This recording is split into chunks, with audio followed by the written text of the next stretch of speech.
Merci beaucoup d'être en nombre pour cette première soirée Centralien Entrepreneur de l'année, presque de la décennie. On va être dans le grand. Donc merci d'être là, pardon pour ces quelques minutes de retard.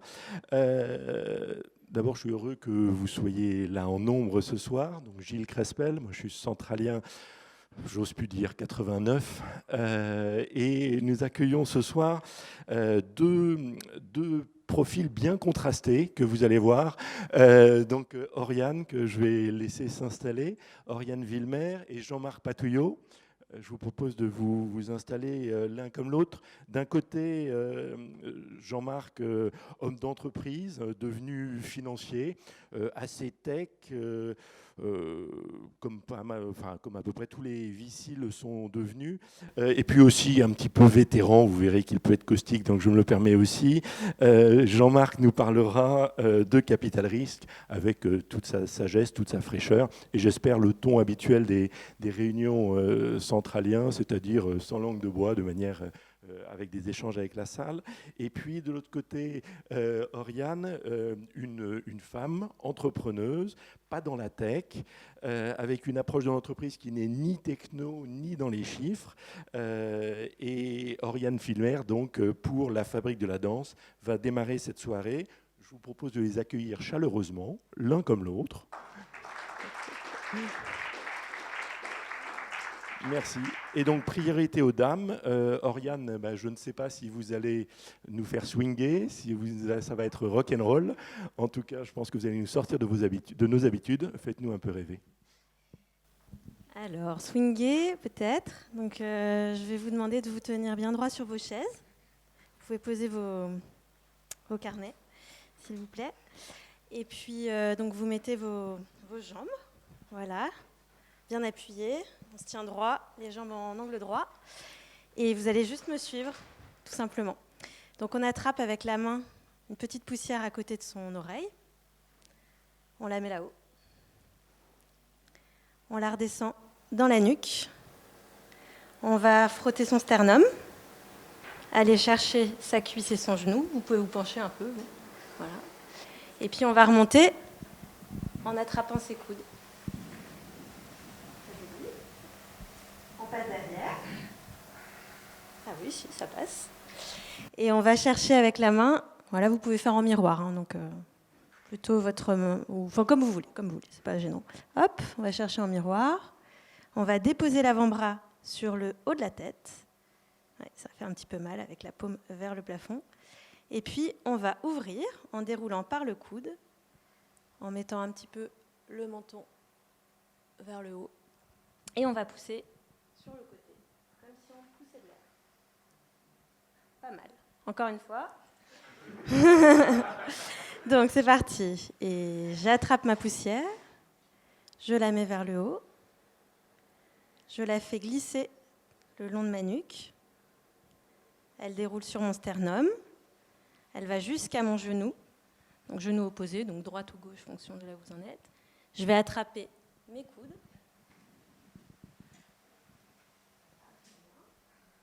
Et ensuite, je reprends une main, la main vers l'extérieur, celle qui est la plus pratique pour vous, plutôt la gauche. Et puis, je pose mon coude. Si j'ai le courage, je tourne un peu la tête de la direction de ma main. Et ensuite, je déroule avec le coude, j'ouvre vers le haut et je pousse l'air. On va le faire en musique une fois, si ça marche. Ce qui n'est pas sûr. Je suis toujours là. Poussière. Haut. Glisse.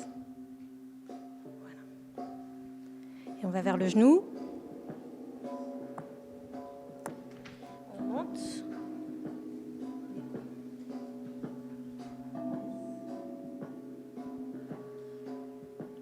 La main.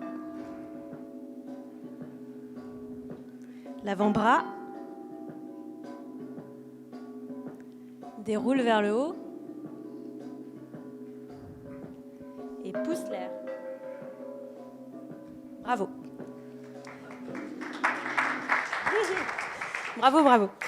Alors, en fait, là, vous venez de danser quelques secondes d'un spectacle que j'ai créé il y a 5 ans, qui s'appelle Hors des talus, et que j'ai écrit avec un autre supélec, un garçon qui s'appelle Jocelyn, promo 2008.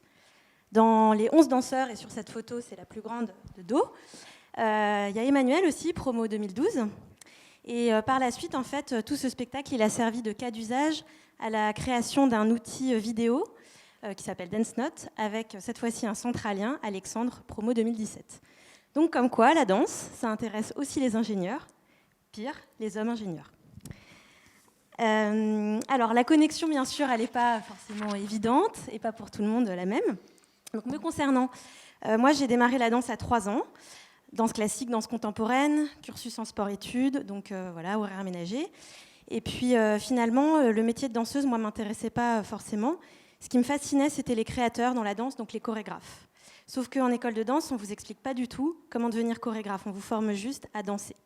Donc voilà, j'ai choisi de changer de voie et je me suis consacrée à un art tout aussi poétique, les mathématiques.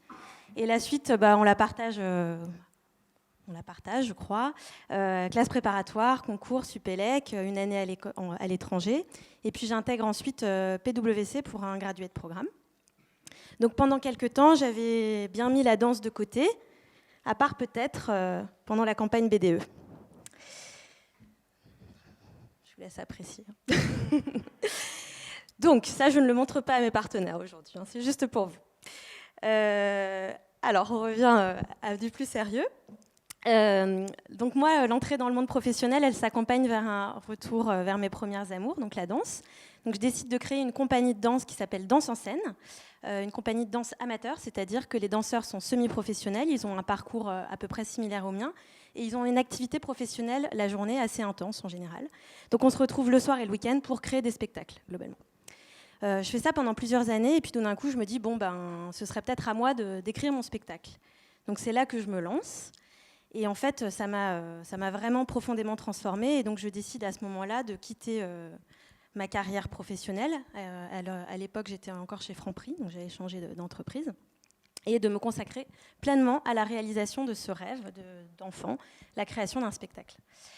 Sauf que je me retrouve face à des déclarations administratives, à de la recherche de fonds pour produire le spectacle, à convaincre des programmateurs de diffuser la pièce, à trouver des danseurs, à les manager. Bref, en fait, ce n'était pas du tout aussi artistique que ce que j'imaginais.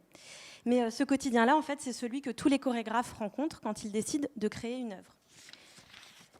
Alors, en fait, le chorégraphe, qu'est-ce que c'est ? C'est vraiment le créateur dans la danse, c'est l'inventeur du mouvement et c'est l'entrepreneur dans la danse.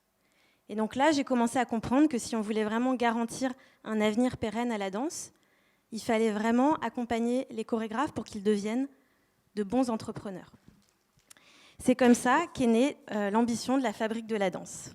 Donc structurer une filière économique, comme il peut exister dans la musique ou le cinéma, et donc de cette manière-là, pouvoir être sûr qu'on va continuer à produire de très beaux spectacles en France. Alors ça, c'était en 2015, donc il y a 5 ans, tout simplement.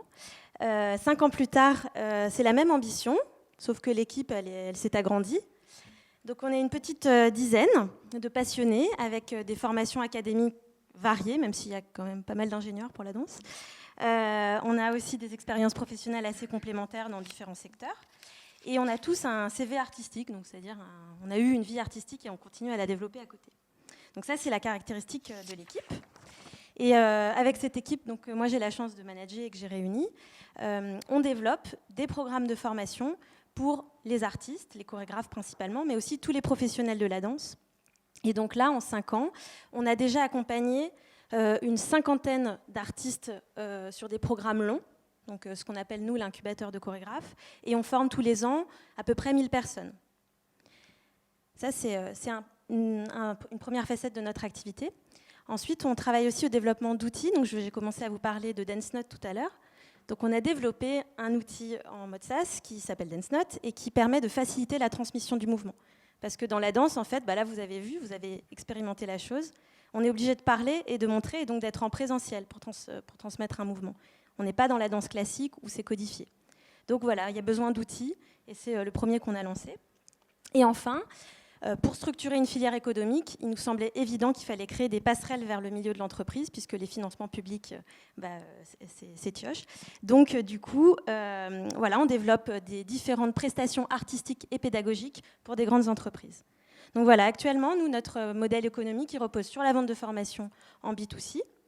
Il repose donc aussi sur la vente de formation aux grandes entreprises pour développer la créativité, l'intelligence émotionnelle, la communication non verbale. Donc on a aujourd'hui une vingtaine de grands comptes qui nous ont fait confiance, comme EDF, Mazars, General Electric, Renault. Enfin, donc, finalement, il y a beaucoup d'hommes dans ces entreprises, contrairement aux clichés, et beaucoup d'entreprises issues de l'industrie. Voilà. Et puis la troisième de nos activités, c'est aussi la vente d'événements autour de la danse à des agences, à des groupes aussi, et même à des réseaux d'anciens d'écoles d'ingénieurs, donc pas encore Centrale Supélec. Petit appel du pied, bien sûr. Alors voilà, ce que je voulais vous dire aussi, c'est que dans quelques années, on va ouvrir un lieu. Donc là, je vais vous demander de faire preuve d'imagination, puisque ce lieu, donc, il sera basé dans Paris, dans l'Est parisien. Il fait 2500 m². C'est un parking, là, actuellement, qui est fermé depuis 30 ans. On peut faire des très belles photos, comme vous voyez. Et demain, ce sera un lieu unique au monde, avec des studios de danse, équipés de caméras connectées à notre outil DanceNote, avec une scène connectée, qui va permettre aussi de développer tout un panel de création numérique avec le mouvement, avec aussi un espace santé, qui est spécialisé dans la danse, donc ça c'est assez inédit, il se consacre aux pathologies des danseurs, et tout un ensemble d'autres activités liées à la danse, comme un concept store, un hôtel pour accueillir les équipes internationales, un coworking avec des programmes d'accompagnement entrepreneuriaux, donc voilà, tout un ensemble d'activités au service de la danse. Alors ce lieu, il va ressembler à ça. On l'a gagné dans le cadre de Réinventer Paris, donc un appel à projet innovant. Ça nous a pris une année. On était en compétition, on était 800 concurrents, donc après répartis sur différents sites. Et donc on a dû inventer tout le concept, réunir une équipe d'architectes et proposer aussi un projet architectural joli et faisable. Parce que voilà, c'est vrai que c'est un nouveau projet avec des équipements très spécialisés, la danse, donc il fallait trouver une équipe adaptée. Et bien sûr, tout un gros volet juridique, parce qu'on reste face à la ville de Paris, donc on est bien dans le millefeuille administratif français. Alors la création de ce lieu, c'est 13 millions d'euros d'investissement, et c'est aussi à nous, donc équipe d'entrepreneurs, de monter toute l'opération immobilière. Donc on est aussi un peu des promoteurs immobiliers actuellement. Voilà, ce sera à notre équipe d'en assurer l'exploitation en lien avec les exploitants que j'ai pu citer. Et donc c'est un sacré challenge, comme vous l'imaginez. Voilà, en attendant l'ouverture, nous, on va continuer à redessiner les contours de notre modèle, qui est vraiment un ovni dans la culture. On va également continuer à développer les meilleures conditions possibles pour la création des chorégraphes et bien sûr nous engager auprès des entreprises pour permettre à chaque individu de développer son talent par la danse. Donc là, ce soir, j'espère que l'expérience vous aura plu et que vous seriez prêts à développer votre leadership ou celui de vos équipes par la danse, vous aussi. Merci beaucoup.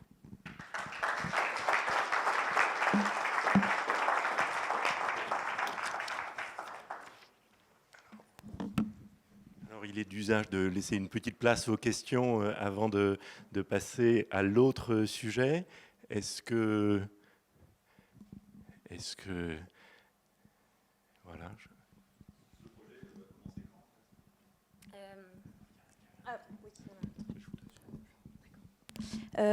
Commencer, vous voulez dire, parce que nous, on a déjà commencé hors les murs, donc avec plein de partenaires. On y travaille déjà, puisqu'en fait, comme on fait vraiment toute la maîtrise d'ouvrage, on est en phase de permis. Donc après, voilà, avec tous les aléas des autorisations, ça va commencer, les travaux commenceront bientôt, je pense, en fin d'année. Je ne sais pas s'il y en a une autre, sinon j'en aurais... C'est terrible. Donc on doit faire, parce qu'effectivement, c'est des modèles hybrides dans la culture, donc on n'est pas sur une offre unique. Donc en fait, nous, on doit se comparer à des organismes de formation, par exemple, qui font du théâtre en entreprise, d'une part, à des agences événementielles, d'autre part, et puis à tous les acteurs de la formation dans le milieu de la culture, mais qui ne forment pas du tout à la danse ou au métier de la danse. Donc on a plein d'études de marché.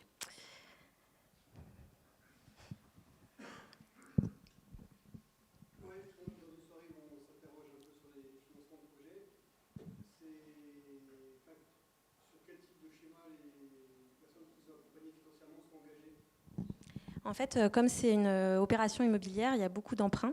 Donc on peut aller jusqu'à 80% d'emprunts. Le reste, voilà, il y a la logique de promotion immobilière et puis il y a quelques investisseurs, mais c'est plutôt des investisseurs patrimoniaux. On n'est pas sur le même type d'investisseurs, je pense, que ce soir.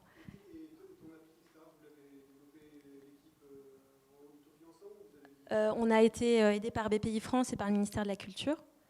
Et là, aujourd'hui, elle est gratuite, enfin, c'est volontaire parce qu'on a besoin que les danseurs l'utilisent jusqu'à l'ouverture. Voilà.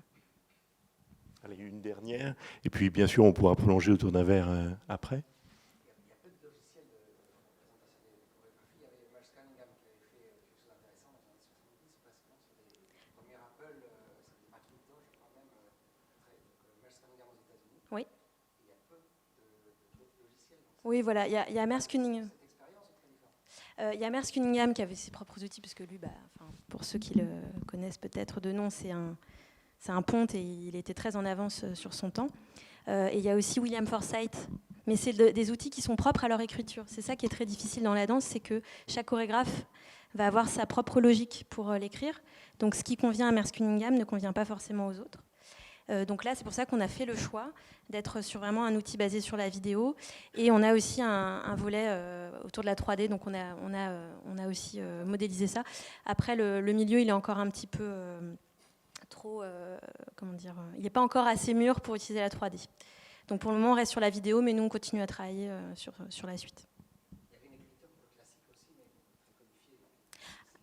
Oui, alors le classique, c'est comme la musique. Ça s'écrit en fait. Donc il y a un vocabulaire. Donc en fait, c'est très simple, c'est plus simple à transmettre, même s'il y a toujours des choses à dire à côté. Je ne résiste pas à ma question. Pardon, est-ce qu'il y a un ou deux enjeux qui feront que la fabrique de la danse, dans les 2 prochaines années, se développera plus vite ? Je pense que on est forcément soumis au municipal. Donc ça ne remet pas du tout en cause notre projet, mais par contre, ça lui fait prendre du temps, puisque on est face à des processus décisionnels assez longs. Donc voilà, si ça pouvait... Est-ce que vous avez des enjeux de recrutement, de financement, de développement de business, de marketing Ah, d'accord. Non, je pensais pas. Oui.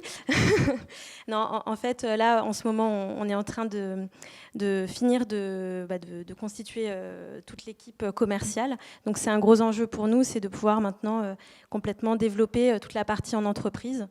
Donc, je pense que ça, c'est l'enjeu 2020, à plus court terme que le lieu. Oui.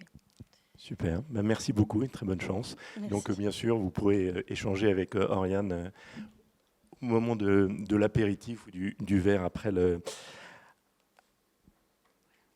l'intervention de Jean-Marc.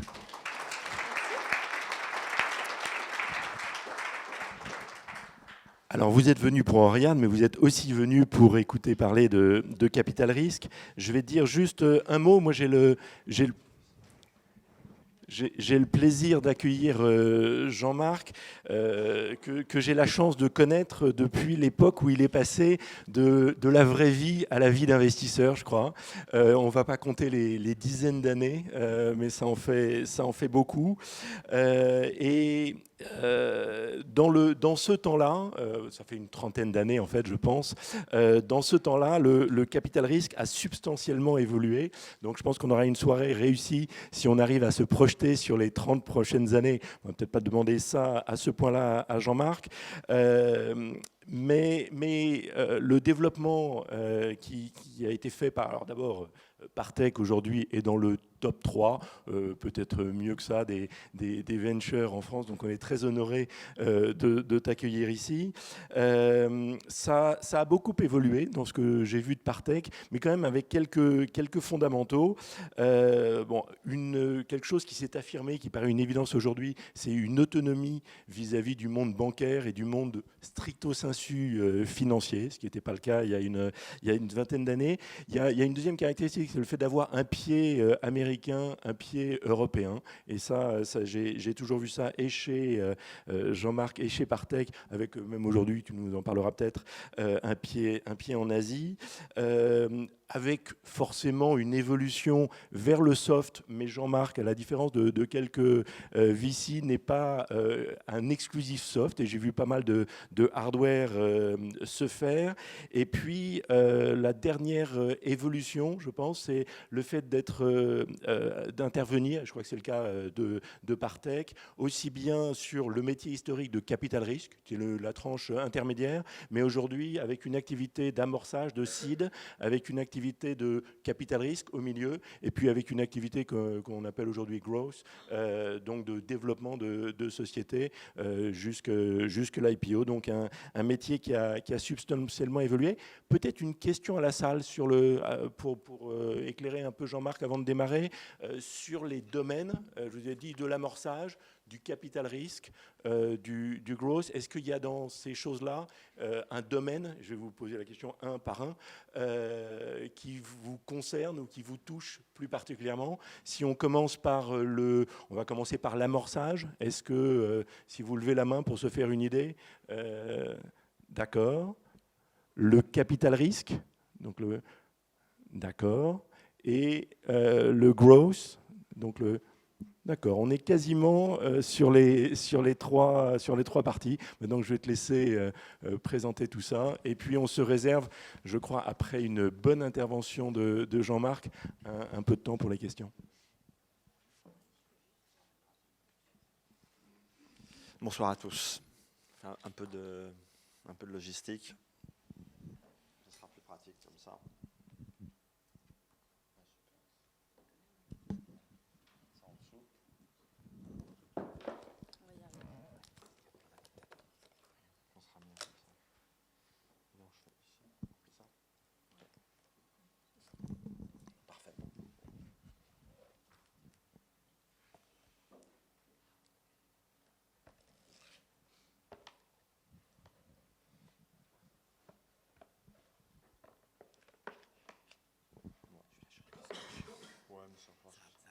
Ça va pas tenir.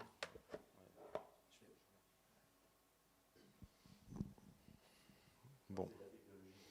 Ouais, d'accord. Moi, je suis plus fort en électricité qu'en mécanique, hein, comme tu sais.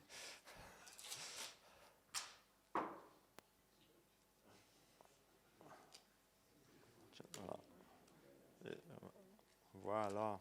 Ça y est, c'est parti. C'est parti. Merci beaucoup. Bonsoir à tous. C'est un lieu qui m'est cher maintenant, depuis que nos deux écoles se sont mariées, fiancées d'abord et puis mariées. Donc heureux d'être parmi vous. Quand Gilles m'a proposé d'intervenir ce soir, je ne savais pas, et je ne sais toujours pas très bien d'ailleurs, quel temps je pourrais abuser, de combien de temps, ou de combien de votre temps, ou de votre bande passante je pourrais abuser ce soir. On s'est mis finalement d'accord sur une demi-heure de présentation, j'espère pas trop la dépasser. Et si je la dépasse, tu me fais des grands signes. Deuxième incertitude pour moi, ou point d'interrogation, c'est que je ne savais pas à qui j'allais avoir affaire. Et donc je ne savais pas quelle était la pyramide des âges de l'audience, mais je vois finalement qu'elle est très variée, très diversifiée. Donc très bien. Et j'avais anticipé que finalement elle allait être assez large. Et donc pour l'occasion, j'ai fait une présentation que je vais dire, je ne veux pas me diminuer, mais elle est un peu de bric et de broc, c'est-à-dire qu'elle peut s'adresser aussi bien à des gens qui veulent découvrir le métier aussi bien qu'à des gens qui sont des entrepreneurs, qui cherchent des fonds et qui ont besoin quelque part d'un peu de tuyaux. Voilà, donc il y a une partie qui est un peu didactique, on va essayer de faire en sorte qu'elle ne soit pas trop ennuyeuse, qui présente le métier du capital risque.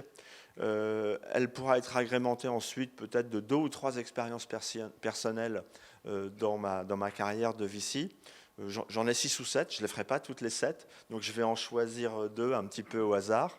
Et puis pour finir, je terminerai, s'il nous reste un petit peu de temps, parce que moi j'appelle les 12 piliers, non pas de la sagesse, ça serait prétentieux, mais en tout cas les 12 piliers du succès entrepreneurial tel que moi je l'ai perçu au cours de ces longues années.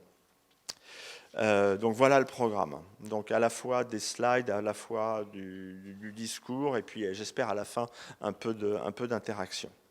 Alors la première slide, ça c'est un clin d'œil à un certain Bernard de Chartres, qui était il me semble un historien ou je ne sais pas si c'était un historien ou un moine copiste du XIIe siècle. C'est lui qui a inspiré des gens aussi célèbres que Newton et Darwin, qui ont repris à leur compte cette phrase, qui disait que finalement, pour assurer le succès, l'innovation, il fallait être comme un nain sur des épaules des géants. Et donc cette phrase, qui date du XIIe siècle, on voit bien qu'elle s'applique tout à fait aujourd'hui. Et si l'écosystème français, ce qu'on appelle communément la French Tech, finalement ne se porte pas si mal, c'est aussi parce qu'elle a su surfer sur le succès de grandes sociétés inspirantes, en particulier du côté de la Silicon Valley. From Dwarf to Giant, c'est aussi le parcours que les entrepreneurs qui sont représentés dans la salle voudraient se reconnaître. Moi, je commence petit pour casser les règles du jeu, et avec des nouvelles règles, pouvoir moi aussi être un géant. Voilà, pour le clin d'œil. Alors, évidemment, un discours de la sorte ne va pas sans se présenter, sans une petite fiche d'identité. Je vais passer sur mes années de jeunesse que Gilles a évoqué tout à l'heure, pour plutôt m'appesantir sur ce qu'est Partech aujourd'hui. 2 slides. Donc on fait en moyenne 40 deals par an. Le portefeuille est aujourd'hui implanté sur 26 pays. On a 4 bureaux dans le monde. Alors, Dakar, pourquoi? C'est qu'on a voulu saisir l'opportunité d'être un pionnier sur la tech africaine. Je pense que ce pari est en train d'être transformé. On a levé un fonds de 125 millions d'euros, et on est très surpris de la qualité des équipes managériales qu'on a en face de nous. Alors, malheureusement, peut-être dans un univers un peu plus anglo-saxon que francophone, hein, notre zone d'intervention, elle se situe plutôt au Nigeria, au Kenya, en Afrique du Sud. Et je crois qu'on a fait un investissement au Sénégal. Et j'ai oublié l'Égypte au passage.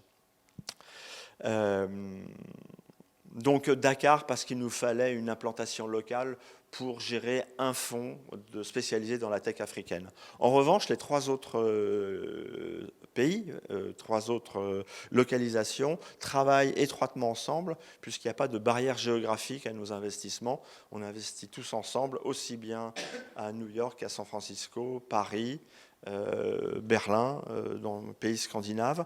Et Gilles disait tout à l'heure qu'on était présent en Asie. Alors on l'est effectivement, puisqu'aujourd'hui, dans l'amorçage en particulier, 25% de nos investissements sont faits entre Singapour et les Philippines. Un investissement au Bangladesh, figurez-vous. Mais pour le coup, on arrive à le faire depuis soit San Francisco, soit depuis Paris. Il se trouve que l'Asie du Sud-Est, au contraire de la Chine, voire du Japon, est un pays qui est extrêmement non-local investor friendly. C'est-à-dire qu'ils aiment bien faire leur tour de table avec des gens venus d'autres continents. Une fois de plus, ce qui n'est pas le cas de la Chine. Donc on a fait aujourd'hui près de 20 investissements sur 160 en portefeuille, 20 investissements sur la zone. On a 60 personnes aujourd'hui réparties sur les 4 bureaux, ce qui est beaucoup à l'échelle du monde de la tech. Ça fait partie des grosses équipes, je ne sais pas mondiales, mais en tout cas européennes. On est vraiment parmi les tout premiers. Ça, c'est un petit snapshot sur ce qu'on fait aujourd'hui, ce qu'est Partech aujourd'hui, très prosaïquement. Donc effectivement, on a des fonds d'amorçage, on en a 2. Il y en a un qui est spécifique de l'écosystème de Paris-Saclay. On a le plaisir de travailler régulièrement avec l'IX, avec HEC, avec Centrale Supélec, mais aussi avec l'université et les écoles environnantes. Puis on a une filière qui s'appelle Partech Entrepreneur, qui lui est un fonds global. C'est lui qui est le plus actif en Asie en particulier. Le fonds historique, qui est le fonds de venture, puisqu'on en est à notre septième génération. Le temps passe. Quand j'ai rejoint Partech pour ouvrir les activités européennes en 90 ou 11, nous en étions au numéro 2. Le dernier avatar, c'est Partech Growth numéro 2, dont le prochain millésime va probablement dépasser les 600 millions d'euros. Le fameux fonds africain, 125 millions d'euros, qui lui est un petit peu agnostique en termes de stade d'investissement. L'idée, c'est d'appliquer au continent africain ce qu'on a vu, ce qu'on a observé sur des zones qui étaient en émergence, hein, cette capacité à faire du leapfrogging, c'est-à-dire à adopter très vite, de faire des sauts technologiques pour adopter très vite les technologies contemporaines. Donc inutile de vous rappeler qu'en Afrique, on n'est pas passé par, on est peut-être un peu passé par la pierre de cuivre, mais on n'est pas passé par la DSL, on n'est pas passé par le coaxial, la fibre optique dans certaines zones, donc on est très dans la mobilité. Voilà, et puis un dernier rejeton qui va être dans les mois qui viennent, plus du côté du private equity, où on va apporter notre savoir-faire techno, notre savoir-faire issu des startups, à côté d'investisseurs classiques du LBO, pour apporter cette petite touche que les fonds de LBO, voire que les McKinsey ou les BCG de ce monde ne savent pas apporter à ces sociétés qui, pour le coup, sont beaucoup plus classiques que celles auxquelles on s'adresse dans nos fonds de seed, de venture ou de growth. Voilà, donc n'hésitez pas s'il y a des questions à la volée, je suis capable de les prendre. Ça, c'était pour la présentation pour Partech. Donc, on va faire là un petit parcours d'une quinzaine de slides sur... on va supposer que vous ne connaissez pas bien le monde du VC. Certains le connaissent, donc pour cela, veuillez m'excuser. Mais on va partir à la découverte du VC. C'est-à-dire comment ça marche, pourquoi c'est là, et ce à quoi il faut s'attendre ou ne pas s'attendre quand on fréquente ces gens-là. Alors, ça, c'est une slide qui est assez importante. Hein, c'est la slide que devrait avoir en face de lui ou d'elle tout chef d'entreprise qui démarre, hein, et d'amorçage. Finalement, moi, j'ai besoin de fonds. Je n'ai pas assez d'argent à la caisse d'épargne, ma vieille tante ne veut plus me prêter d'argent. Donc, quelles sont finalement mes sources de financement ? Donc, en fait, il y a des choses assez prosaïques. Hein. D'abord, le financement, il doit venir des propres activités de la société, ce qu'on appelle le turnover, les revenus. En France, on est assez fort, il ne faut probablement pas trop s'en plaindre, pour ce qui concerne les encouragements, les aides, les subventions, les prêts à taux zéro pour les entrepreneurs. Ne nous en privons pas. La dette, pour ceux qui ont la chance de pouvoir convaincre leurs banquiers, ça s'adresse plutôt à des business un peu pérennes qui génèrent tout de suite du BFR ou du revenu, sans risque technologique majeur. Et puis après, quand on passe du côté du capital, parce que c'est quand même le capital, c'est quand même la source de financement qui est quand même la plus prédisposée à financer des projets à risque. Un banquier n'est pas là pour ça. On a dans première étape les business angels qui arrivent très tôt, qui sont en général des gens assez bienveillants, pas nécessairement très exigeants. Ils sont très utiles parce que ce sont eux qui, en général, en France et dans bien d'autres pays, font en sorte que les sociétés naissent. Et c'est la famille, c'est le cercle au-delà de la famille, ou des gens qui connaissent un petit peu le métier dans lequel la société se développe. Et puis enfin le VC. Le VC, alors c'est un, je ne sais pas si on veut dire c'est un bien ou un mal nécessaire, mais en tout cas ce sont des gens qui peuvent apporter des très grosses sommes d'argent. Et on verra plus tard, tout à l'heure, ce qu'il faut en attendre et ce qu'il ne faut pas en attendre. En revanche, ce sont des gens, enfin ce qu'on peut dire d'ores et déjà, c'est que c'est le coût du capital le plus fort, hein, c'est l'opération de financement qui va coûter le plus en dilution. C'est probablement les gens qui vont être le plus exigeants, certains diront emmerdants, dans la gouvernance de l'entreprise. En même temps, ce sont des gens qui partagent les intérêts de l'entrepreneur, puisqu'ils sont tous les deux coactionnaires et qui sont finalement guidés par un seul souci, c'est celui de l'augmentation de la valeur de l'action. Donc c'est quand même ce qui les rapproche, au-delà des divergences d'opinion au sein des boards. Je ne sais pas si tu en es encore là, Oriane, mais tu verras. Donc, ce que je mets en bas à droite de la slide, c'est que ce sont donc des sources de financement qui sont dilutives et qui sont exigeantes parce que ce sont des gens qui demandent des très belles performances. On va voir pourquoi.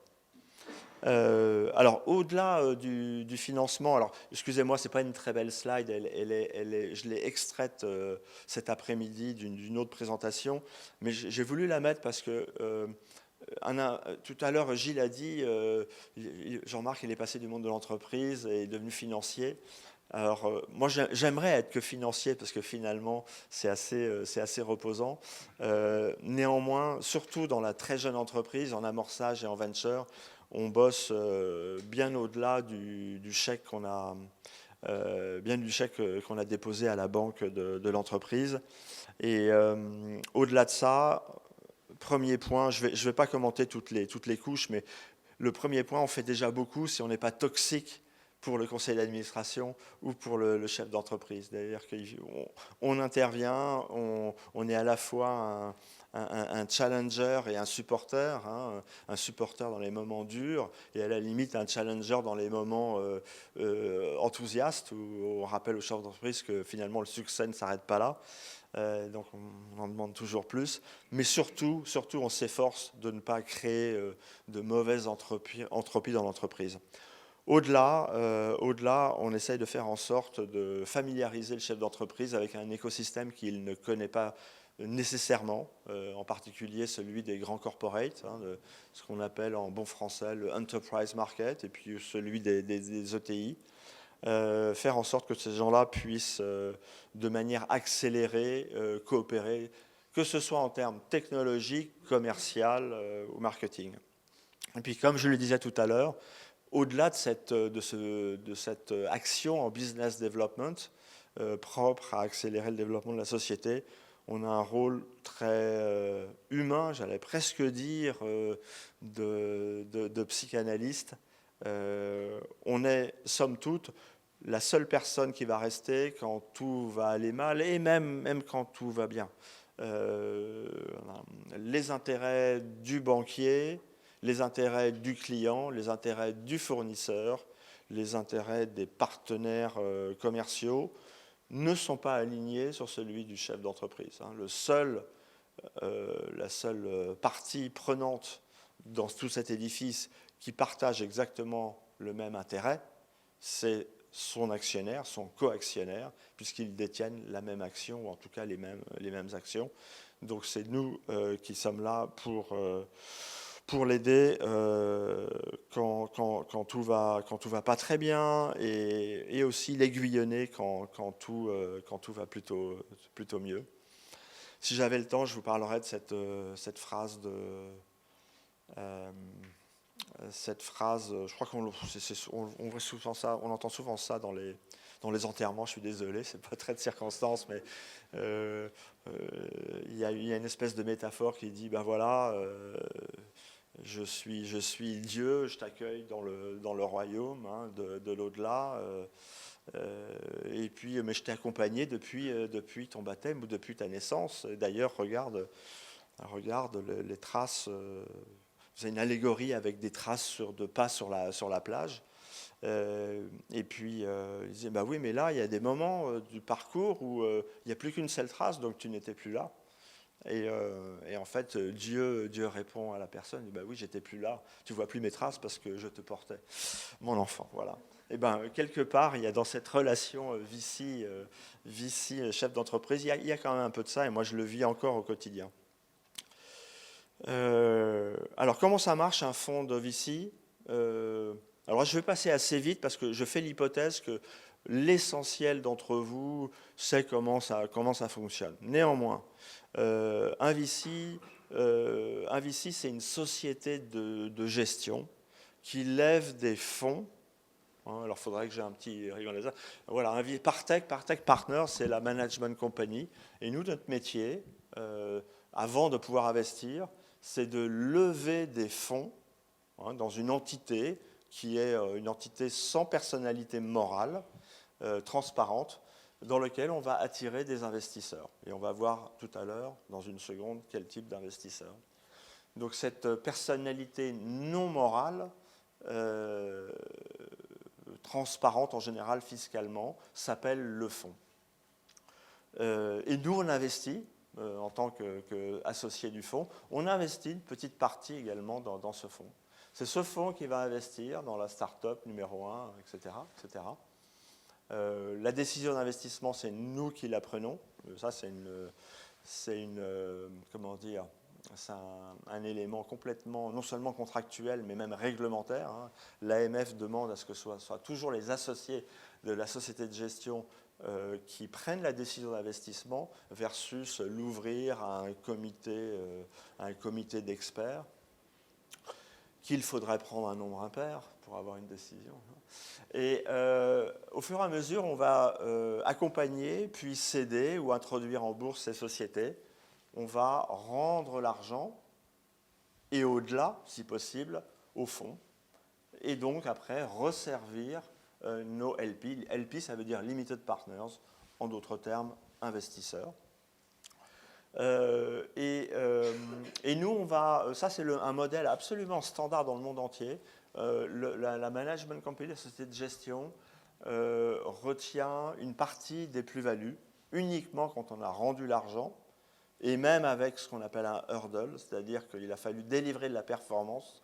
Et quand on a fait cette performance minimum, on prend une partie de la plus-value, donc on partage avec l'investisseur. Donc voilà comment ça fonctionne. Ouais.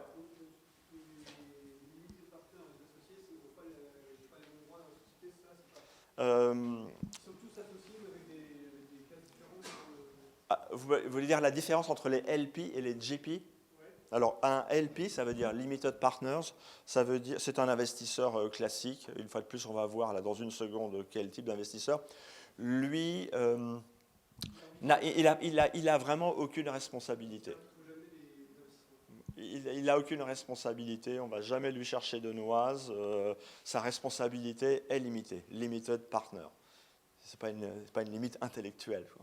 GP, ça veut dire General Partner. Nous, on a une responsabilité. Et si on déconne en conseil d'administration, pire encore, si on participe à des abus de biens sociaux, si on est toxique, comme je le disais tout à l'heure, on peut être éventuellement poursuivi au civil, voire au pénal.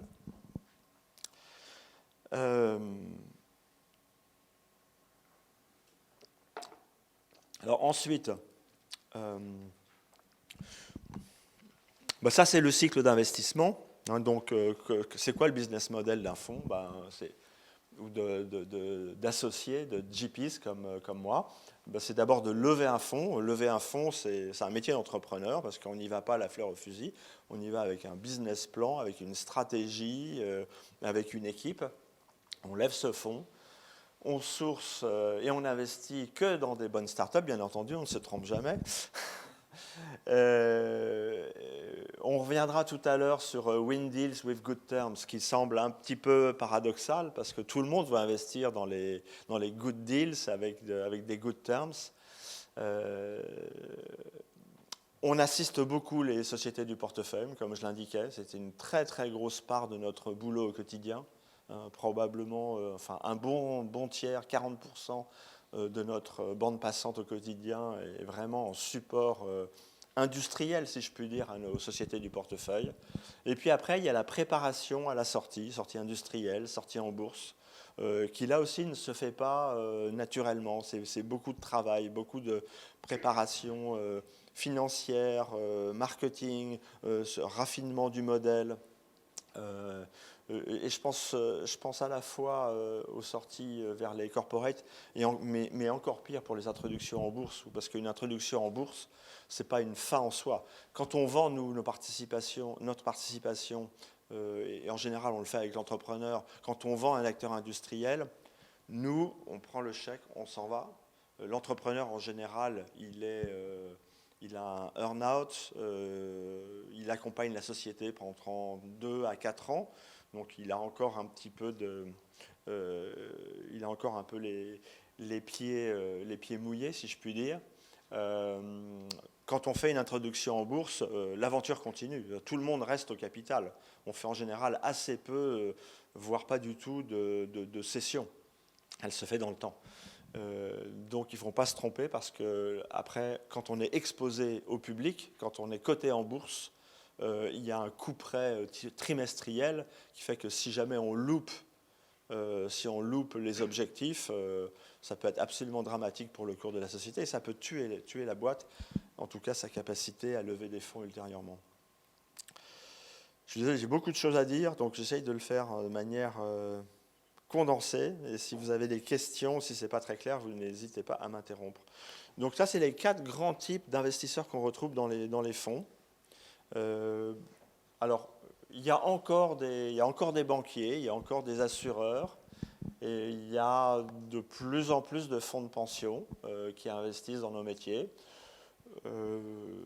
En France, ils y sont un petit peu incités par le gouvernement parce que le gouvernement les gouvernements, les uns après les autres, trouvent que l'épargnant français est quand même un petit peu conservateur et il voudrait bien que l'assurance vie se place autre part que dans les fameux fonds euros. Donc il y a un petit peu d'incitation pour que ces banquiers ou assureurs investissent dans le monde de la tech. Mais avec une exigence tout à fait financière. Eux, c'est le retour sur investissement. Les public investors, c'est-à-dire en fait ce qu'on pourrait appeler les fonds souverains, la BPI que vous connaissez tous en France, le FEI à Luxembourg, donc c'est la BPI mais à l'échelle de l'Union européenne, KfW qui est la BPI allemande. Eux, ils ont une vocation à investir dans l'écosystème de la tech, seed, venture growth, avec une attente financière certes, mais vraiment pour consolider, je dirais même plutôt pour catalyser. C'est les premiers supports, c'est eux qui sont là, les premiers, au moment de la création des fonds. Donc c'est eux qui font prendre le ciment. Donc c'est une approche qui est assez systémique, si je puis dire, encourager l'écosystème. Les corporates, c'est différent. Les corporates, ce sont les entreprises. Ils investissent de plus en plus dans le monde de la tech. Ils investissent sans vouloir perdre d'argent, mais leur motivation, le moteur principal de l'investissement, le retour attendu, c'est clairement ce que ne peut pas leur apporter, de ce que ne peut plus leur apporter leur centre de R&D ou de prospective stratégique. Donc c'est une ouverture sur le monde, et à la limite, s'ils investissent chez des gens comme nous, ce n'est pas tant pour aller acquérir, faire des acquisitions dans le portefeuille, c'est beaucoup plus pour voir ce qui se passe au niveau du deal flow. Et accessoirement, après, créer des relations qui bénéficient aux deux parties. Portefeuille, start-up, je veux dire, et corporate. Et puis une 4e catégorie qui, elle, croît également beaucoup, qui est celle des gens comme vous et moi, ex-chefs d'entreprise, chefs d'entreprise, qui souhaitent, soit par passion pour un métier, un secteur industriel donné, soit par passion pour accompagner des chefs d'entreprise beaucoup plus jeunes, soit par diversification, financière, patrimoniale, dans un monde où les taux d'intérêt deviennent négatifs et où l'assurance vie va passer en dessous de 1%, aller chercher un peu d'alpha dans leur portefeuille.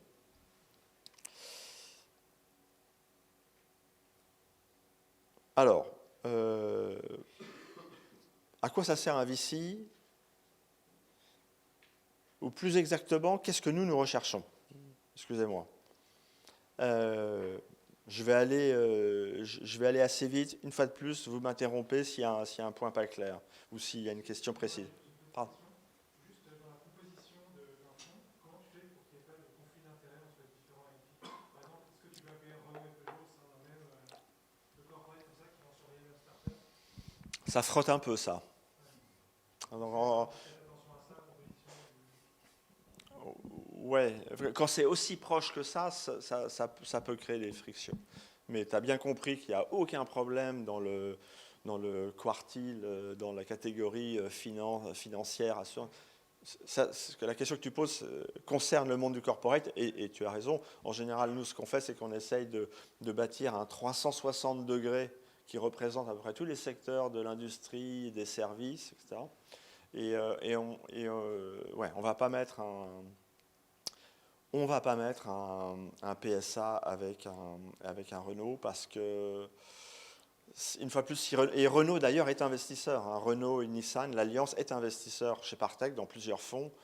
Ils ont clairement des attentes de open innovation, pour reprendre un terme à la mode. Ils n'ont pas très envie de les partager avec PSA. Je me souviens même qu'il y a 4 ans, au moment de la levée du premier fonds de growth, on a eu un arbitrage à faire terrible. Donc, pas que ça sorte de la salle, mais entre Valeo et Renault. Donc parfois on est obligé de refuser des engagements.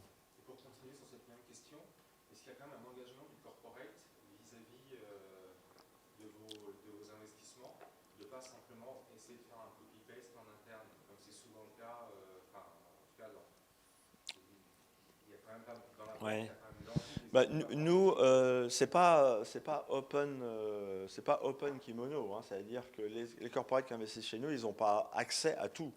Et il est hors de question, par exemple, qu'on leur envoie ou qu'on leur présente le business plan d'une entreprise, que ce soit du portefeuille ou dans le deal flow. Les contacts avec les chefs d'entreprise, ils ne se font que par consentement mutuel, quand il y a un intérêt marqué des deux côtés.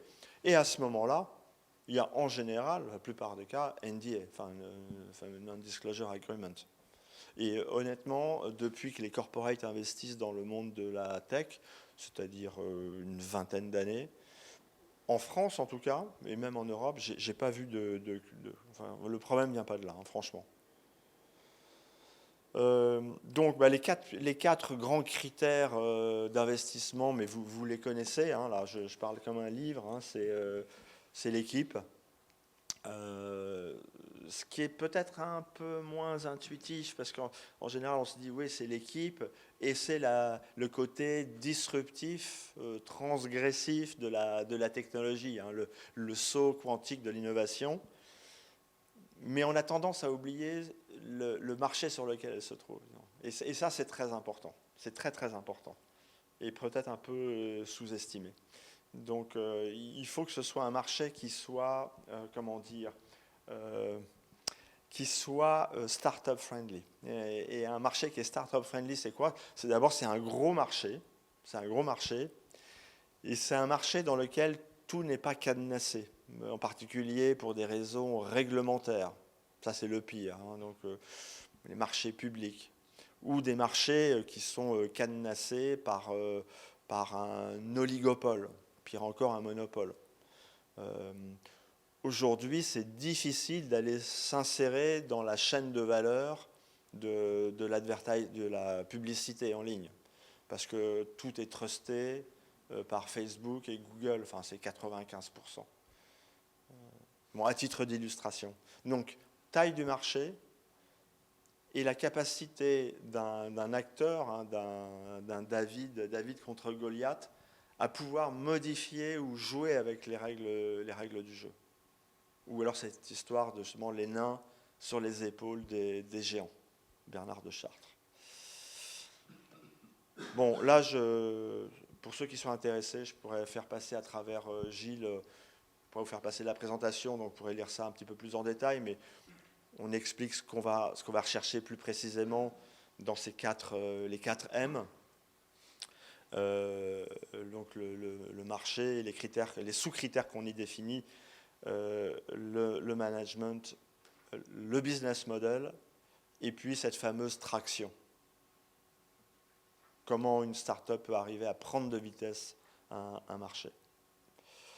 Une question, est-ce que, j'imagine, tout indicateur financier, mais est-ce que vous creusez aussi les aspects opérationnels d'une boîte qui sont un niveau très avancé dans leur organisation, en termes de performance, qualité, choses comme ça?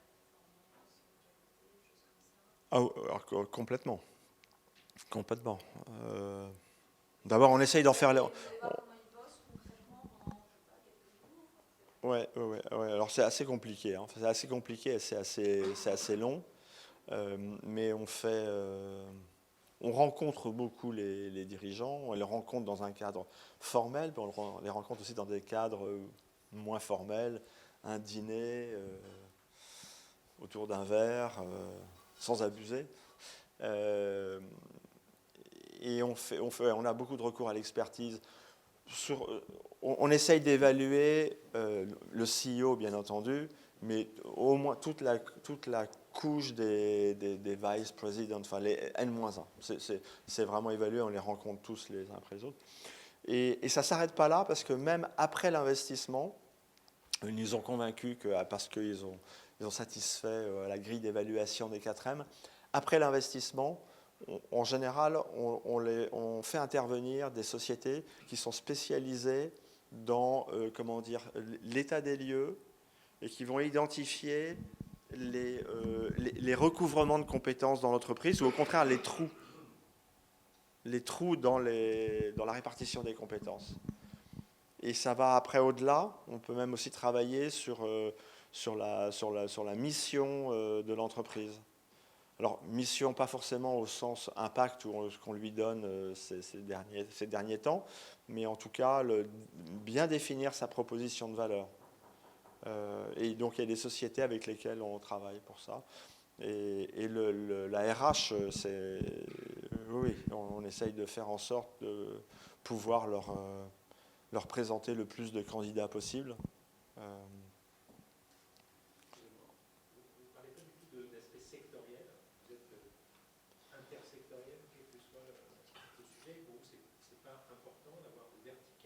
Si, de plus en plus. De plus en plus.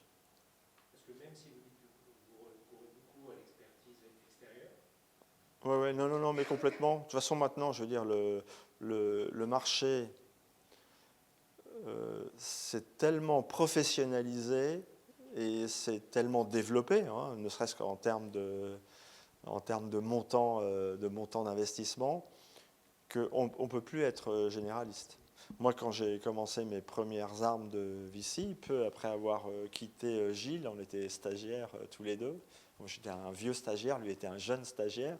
Je faisais aussi bien des investissements dans la vectorisation thérapeutique, donc rentrer dans la cellule, que des gainages gonflables pour de la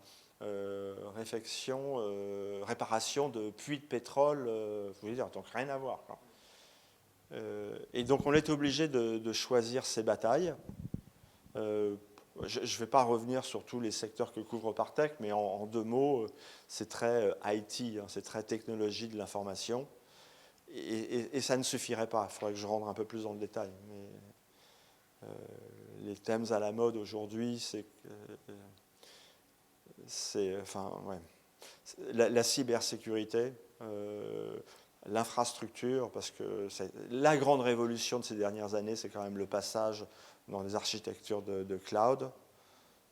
qu'il soit privé ou public. Donc ça transforme complètement quand même la manière de travailler de l'entreprise. La cybersécurité, finalement, ça va avec. Les soucis de la gestion de la confidentialité des données, hein, comment arriver à partager l'intelligence de la donnée sans mettre en danger la réputation de l'entreprise, et évidemment la réputation du vrai propriétaire de la donnée. Toujours dans l'infrastructure, cette notion de edge computing. Hein, il y a des marchés, il y a des verticaux qui passent de mode. Hein. Le e-commerce, aujourd'hui, c'est difficile d'aller créer une nouvelle, enfin, de trouver un nouvel espace de distributeurs de e-commerce, même les places de marché. En revanche, on voit toujours un appétit pour la création de marques, les marques digitales, les fameuses DNVB, Digital Native Virtual Brand, qui ont d'ailleurs toujours un côté, il y a toujours un petit côté offline en plus du online, mais une bonne illustration de ça, c'était une belle success story, Cézanne par exemple, qui est maintenant une référence dans la mode plutôt 18-28 ans ou 18-30 ans, et qui n'existait pas il y a 6 ans ou 8 ans.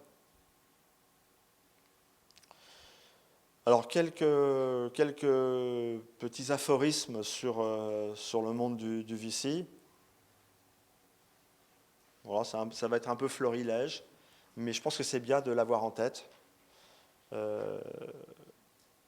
Sur 100 sociétés qui se constituent et qui font, c'est pas qu'ils se constituent, c'est qu'ils font un premier tour de table. C'est-à-dire qu'ils ont réussi à convaincre un groupe de business angels ou un premier seed investor, hein, Partech Entrepreneur en l'occurrence chez nous. Et bien sur ces 100 sociétés, il y en a moins de 30% qui vont faire l'objet ce que j'appelle une successful exit. C'est pas l'IPO. Un successful exit, ça veut dire je revends mes parts en bourse certainement ou à un industriel. Et je revends mes parts au moins le prix que je les ai payées ou qu'elles m'ont coûté. Donc je ne mets pas la barre très haut. Eh bien, il y a 70 d'entre elles qui n'auront pas de sortie du tout. Et là, ça vous donne une idée de la perte en ligne au fur et à mesure où les tours de table se constituent. Et alors, un chiffre intéressant là, sur la partie droite de la slide, c'est que sur les 100, il n'y en a que 2 qui vaudront un jour au moins 100 millions d'euros. Et 1%, mais je pense que le 1%, il est un peu gonflé. C'est moins que ça, c'est plutôt c'est 0,5%, deviendra une licorne. Donc c'est quand même c'est comme sortir de la tranchée bataille de la Somme. Hein. On sort de la tranchée, on sait qu'on a 1% de chance d'être un vrai héros, quoi.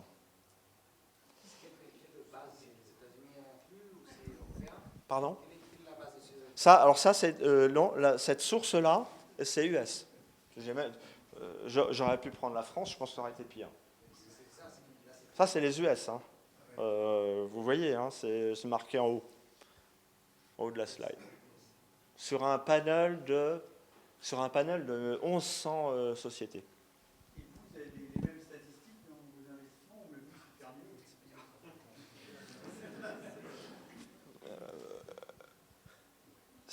Nous, notre KPI, c'est pas ça. Nous, notre KPI, c'est c'est d'avoir choisi, parmi les 1098, d'avoir choisi les 20 qui sont en bas. C'est ça, ce qui n'est pas tout à fait pareil. Après, vous dire que nous, on a fait que les 20 qui sont en bas, c'est pas vrai. Mais il faut s'en rapprocher. Maintenant, pour vos fonds qui sont early, est-ce que vous pouvez donner un ordre de grandeur des TRI obtenus ? Alors, je peux vous donner, ça c'est des chiffres qui sont en général très confidentiels, donc je vais vous donner un ordre de grandeur de la fin de l'année, donc c'est vraiment tout frais. Et je vais raisonner en TRI brut, c'est-à-dire l'incrément de valorisation du portefeuille par rapport à son coût historique. Et aussi bien pour les fonds de seed, c'est-à-dire amorçage, que le fonds de venture, on est au-dessus de 23%, 23 à 24%.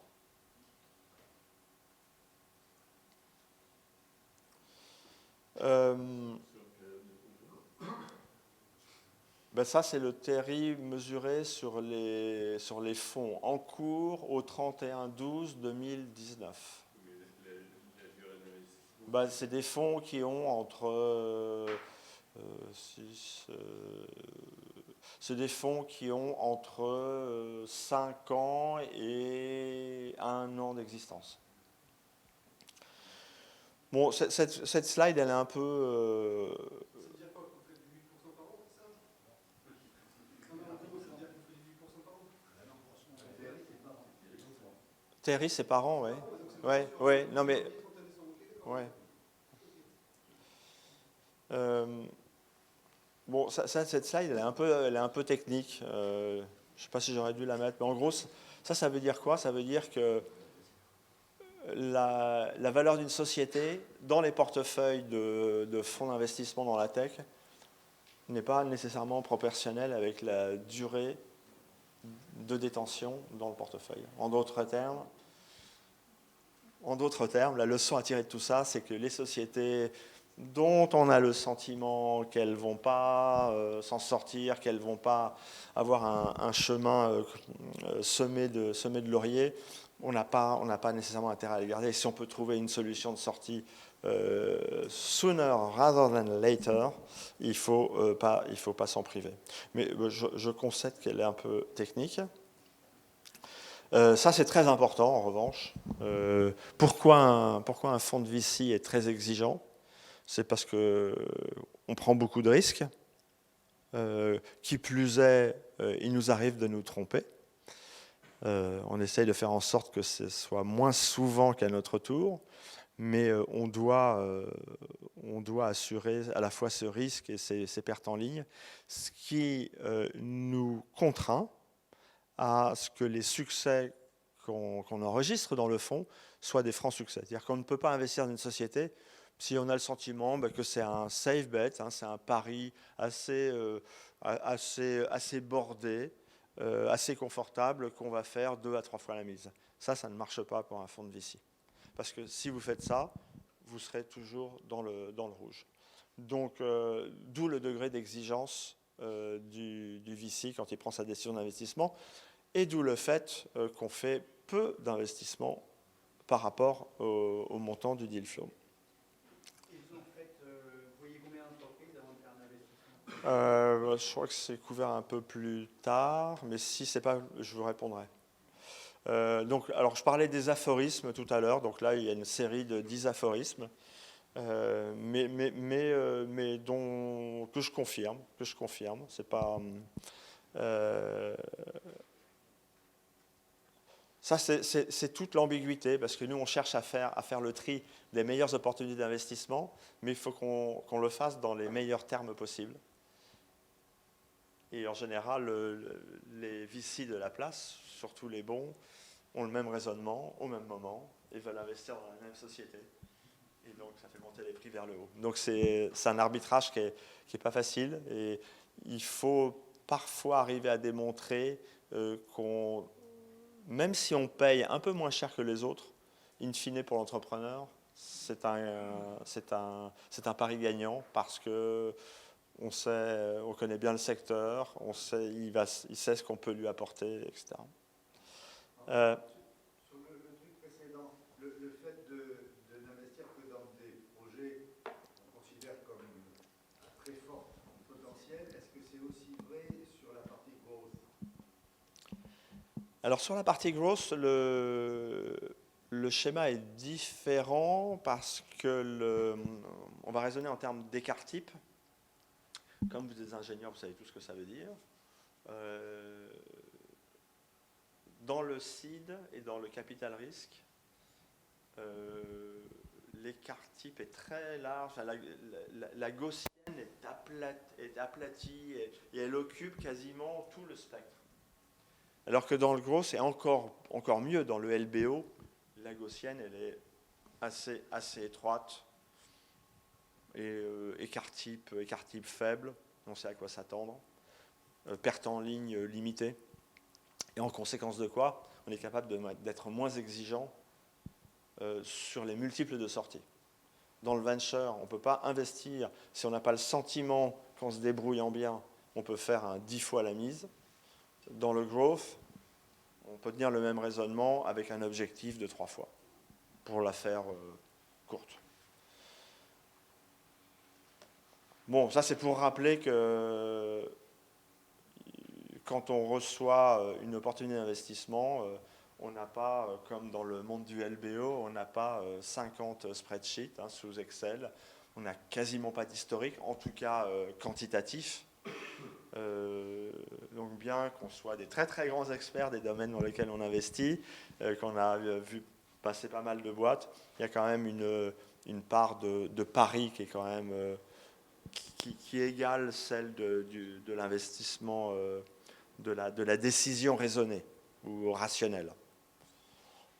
Et cette part de risque ou d'incertitude, elle repose sur des éléments humains, par exemple, ou sur des hypothèses qu'on fait sur la manière dont on va jouer avec les règles dans un marché donné, comme je le disais tout à l'heure. Alors, ce faisant, comme on voit énormément de dossiers, et on va investir que dans... Alors, ça répond à votre question. On va investir en gros dans 1% de tout ce qu'on voit. Ça veut dire qu'il va falloir qu'on focalise, qu'on isole du temps pour travailler sérieusement, faire les due diligence, les audits, inviter l'entrepreneur à boire un verre. Tout ça demande beaucoup de temps. Et on ne peut pas le faire évidemment pour les 100 boîtes qui rentrent dans le deal flow. Et donc il y a vraiment un problème de bande passante de temps. Ce qui fait que, et je vais revenir là aussi tout à l'heure, c'est que, et c'est malheureux à dire, mais l'entrepreneur qui se présente dans un VC, il faut qu'il fasse une bonne impression de la première fois parce qu'il y a un écart, il y a un truc qui ne colle pas dans l'alchimie, dans la manière de présenter. Donc la forme compte aussi beaucoup.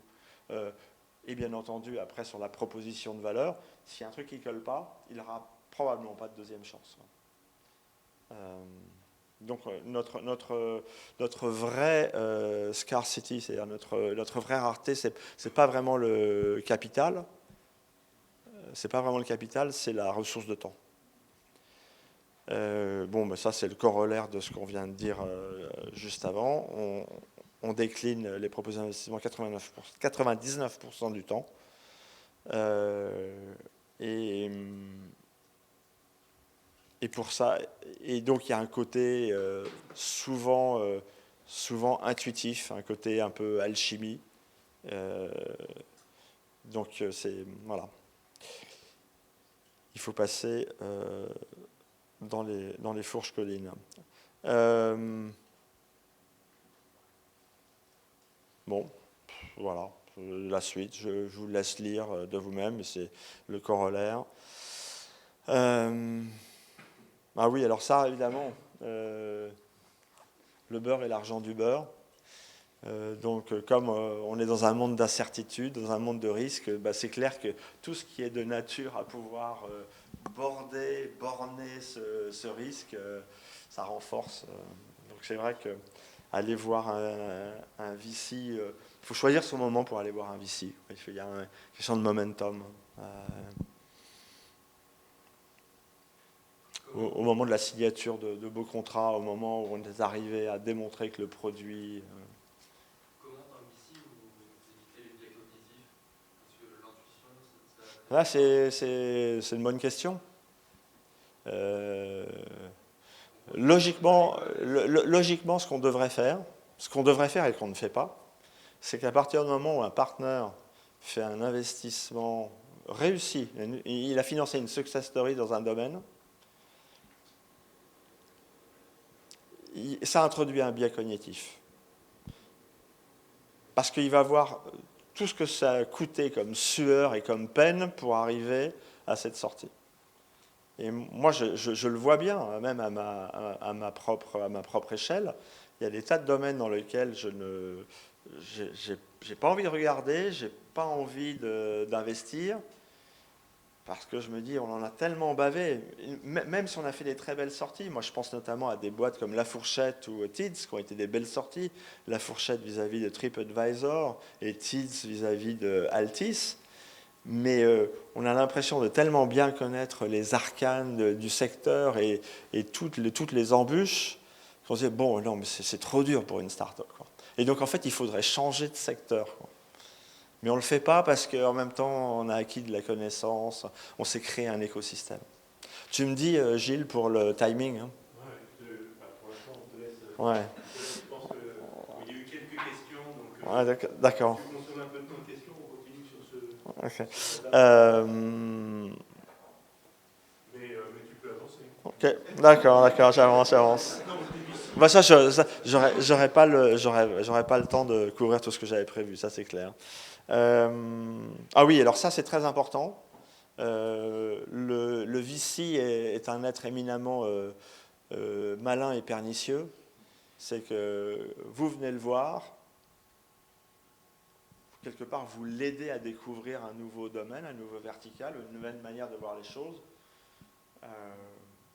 Il va vous écouter de manière bienveillante, mais son premier réflexe, ça va dire « Oh là là, je vais regarder tout ce qu'il y a autour pour voir s'il n'y en a pas un qui se débrouille mieux que lui. » Et en d'autres termes, il ne va pas rester sous le faisceau du lampadaire, il va aller chercher au-delà avec sa lampe de poche. Et on a fait pas mal d'investissements de la sorte. Sans bien entendu, sans aucun conflit d'intérêt, c'est-à-dire qu'aucun partage de données, de tuyaux, de société à société. Voilà. Mais dans ce cas-là, vous débriefez le candidat initial du fait qu'il y a des concurrences. Si lui ne l'a pas vu, par exemple, ça peut être une très bonne... Alors ça, c'est un très bon test, ça. C'est un des marqueurs négatifs quand on reçoit un entrepreneur, c'est sa connaissance ou méconnaissance de son environnement concurrentiel. Et si moi je reçois quelqu'un et que manifestement, alors que moi je suis moins spécialiste que lui dans le domaine, mais que j'ai connaissance de concurrents, alors je ne parle pas aux Philippines ou machin, disons à une échelle au moins continentale, c'est-à-dire européenne si c'est une boîte française, s'il a oublié 2 ou 3 acteurs importants, ça c'est très inquiétant. Et alors pour répondre à votre question, le débrief de toute façon il faut qu'on le fasse. On ne peut pas se contenter de répondre. Quelqu'un qui s'est donné la peine de venir nous présenter son plan, qui a consacré du temps, de l'énergie à présenter, on ne peut pas lui renvoyer une lettre de type sécurité sociale. Donc on lui doit une réponse. Alors on va pas épiloguer, hein, mais ça va pas être un bouquin de la Pléiade, mais on va lui dire au moins les 2 ou 3 bullet points. Et si on trouve qu'il est vraiment nul personnellement, on ne va pas lui dire ça non plus. Mais on a les moyens élégants et courtois de lui indiquer qu'il y a des petites inadéquations managériales. Bon, c'est ce que je vous ai dit tout à l'heure. Malheureusement, la première impression est souvent celle qui reste, donc il faut arriver très bien préparé et avec des données et des chiffres qui soient clés, qui soient marqueurs, qui soient clés. La forme compte autant que le fond, parce que c'est pas pour le plaisir de financer des gens qui sont bons à faire des claquettes. C'est qu'en fait, un chef d'entreprise, c'est quelqu'un qui fait bien plus que de présenter des business plans devant des VC. C'est quelqu'un c'est la guerre. Hein. C'est la guerre sur le terrain, c'est la guerre vis-à-vis de tous les gens que j'ai évoqués tout à l'heure, c'est-à-dire pour obtenir des prêts chez le banquier, convaincre les clients, convaincre les partenaires commerciaux. Et donc il faut qu'il soit bon, il faut qu'il sache vendre, ou à tout le moins qu'il sache développer une vision. Donc la forme est importante. Et c'est vrai que de ce point de vue, pour des raisons culturelles, éducatives, c'est vrai que les Américains ne sont pas mauvais, quoi. Ils sont plutôt meilleurs. On les prépare mieux à l'expression orale. On les prépare mieux à avoir une self-esteem, une confiance en soi. Ça ne veut pas dire que fondamentalement, le produit est meilleur. Souvent le contraire, d'ailleurs. Voilà. Ultimement, c'est sur la personne qu'on va investir. Pour le coup, ça sera quand même aussi le fond avec la forme. Je l'ai déjà dit. Et oui, ça c'est important aussi. Même si je vous ai dit la première impression est celle qui marque le plus, ceci étant dit, des contacts avec ici, ça se prépare. Vous pouvez rentrer en contact avec des investisseurs ou des business angels d'ailleurs. Mais on peut le faire sur un mode plutôt informel, tenir au courant. Je reviendrai vous voir dans un an, j'ai tel projet, voilà ce que je veux accomplir. Et puis un an plus tard, vous revenez, il vous connaît. Ah ouais, et ça vous l'avez fait. Fantastique. Et voilà, on est des humains. Bon. Et voilà, c'est tout. Gilles, je ne suis pas sûr que j'ai le temps de... Bon, tu sais, j'avais une ou deux histoires d'entreprise, ou alors j'avais les 12 piliers des succès entrepreneuriaux. Donc, qu'est-ce que tu me suggères ? On va faire voter le public, mais je pense que des histoires, les histoires les plus concrètes, les plus peut-être spécifiques, sont celles qui correspondent souvent le mieux. Ça a un côté un peu anecdotique, mais c'est des histoires que j'aime bien. Puis ça vous montrera que finalement... des histoires vraies. C'est des histoires vraies, et c'est des histoires... en fait, c'est pour démontrer, c'est un peu comme les atterrissages en avion, ou les atterrissages en bateau sont à chaque fois différents. Donc, alors, pour conclure, je vais vous raconter deux histoires.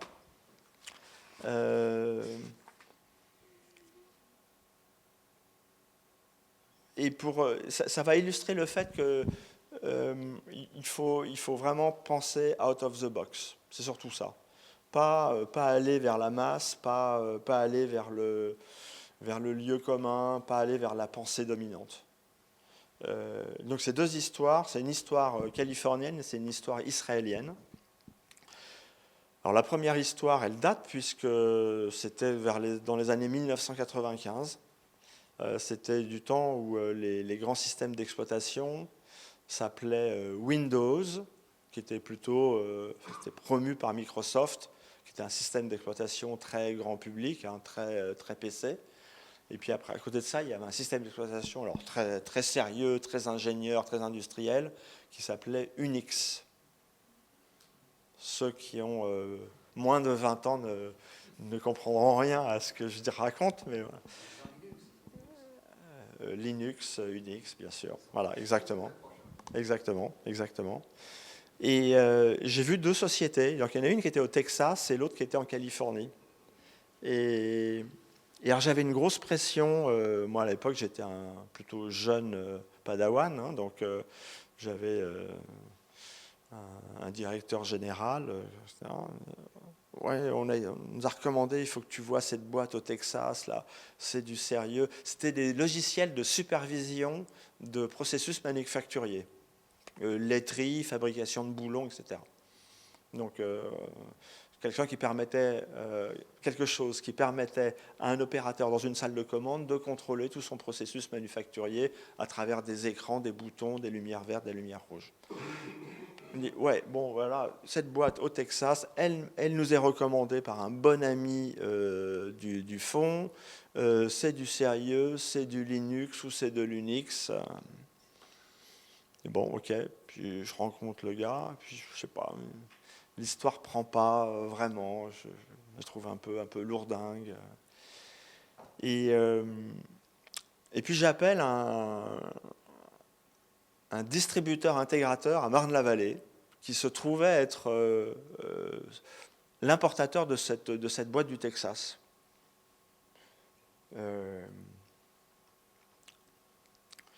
Factory System, il s'appelait. Ils existent encore. Puis je dis, ben voilà, c'est quoi vos retours clients? Est-ce que vous en vendez, etc. Ouais, c'est pas mal, c'est assez sérieux, c'est un peu presque syndrome IBM, hein, donc comme c'est de l'Unix, les gens ils choisissent ça par défaut. Mais quand même, il y a une boîte qu'on a vue en Californie, ils sont vraiment extraordinaires. Là, ils ont développé la même chose, mais sur Windows. Et puis en plus, ils sont vachement sympas, ils ont un marketing qui est vachement bien fait. J'ai gardé la brochure. Et en fait, la brochure, c'était sur la première page, on voyait en arrière-fond une laiterie, hein, un processus des carrousels de traite de vaches, etc., et de traitement du lait. Et puis il y avait une grosse vache par-dessus, à la mode Pink Floyd, vous savez, le disque Atom Heart Mother. Ça n'allait pas du tout avec l'industrie, mais en fait, ils développaient sur Windows et donc ils voulaient donner de leur produit l'image d'un produit sympa, convivial. On ne parlait pas encore de UX, hein, d'interface utilisateur à l'époque, mais en fait, c'était bien ça. Et le gars à Marne-la-Vallée, petit intégrateur français, il me dit « Bah ouais, mais moi, je présente les deux trucs. » Bah, écoutez, Jean-Marc, même si c'est Linux en face, les gens, ils vont plutôt... Même les industriels les plus sérieux. Et donc après, il a fallu que j'aille me battre contre mes associés de l'époque. Je me dis, bah non, c'est vers ce truc-là qu'il faut aller. Et puis on est allé vers la vache blanche et noire.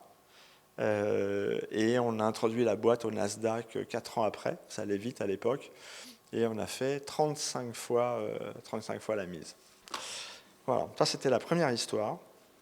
Et la deuxième histoire, alors ça c'est plus, je conclurai là-dessus, là c'est plus de la théorie des jeux. La théorie des jeux appliquée au monde des investisseurs.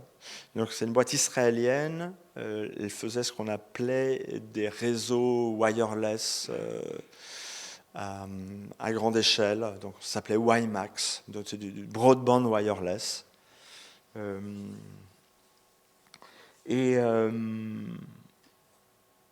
Cette boîte israélienne, bon alors le dirigeant était un peu caractériel, mais peu importe, il se débrouillait bien. Là aussi, moi je m'en suis tenu au fait pour investir, j'étais voir les clients, moi je veux voir les chiffres. Ça se vendait bien, donc très bien, on investit. Introduction en bourse sur le Nasdaq, pareil, 3 ou 4 ans de cycle, très rapide, beaucoup plus rapide qu'aujourd'hui.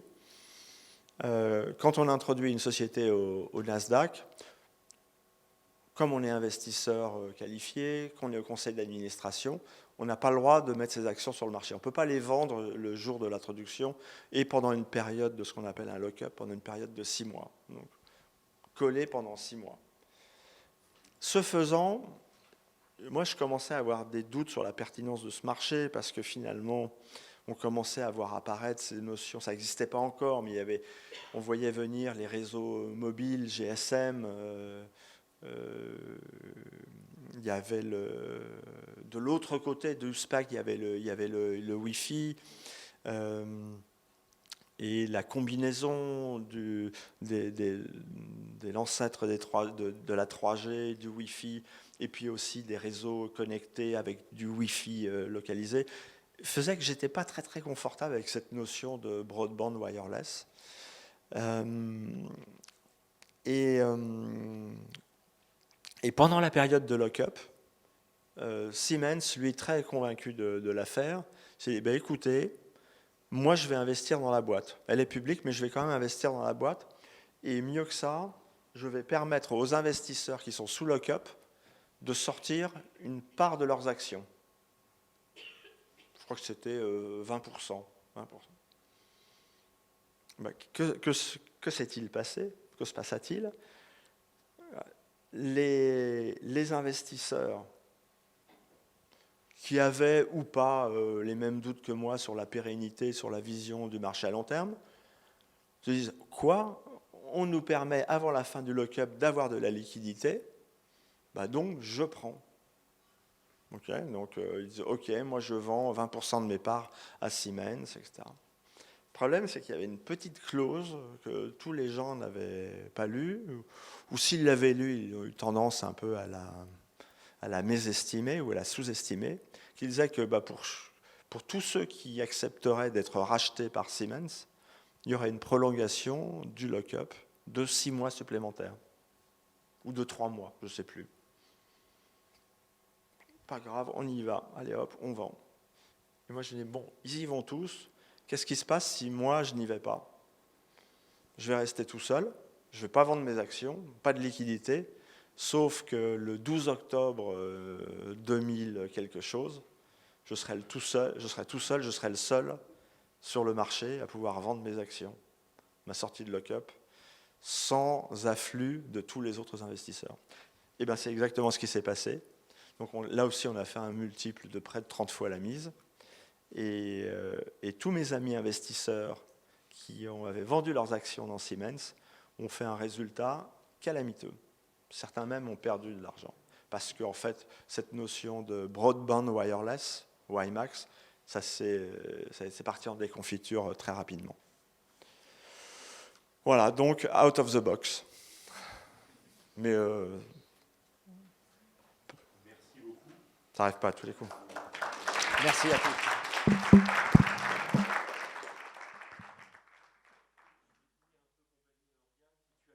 Quelques questions. Ah oui, bien sûr. Volontiers en prolongeant. Peut-être une pour prolonger tes scénarios. Tu nous as donné deux exemples de multiples fois 35. Est-ce que tu en aurais un ou et peut-être sur un cas de d'amorçage?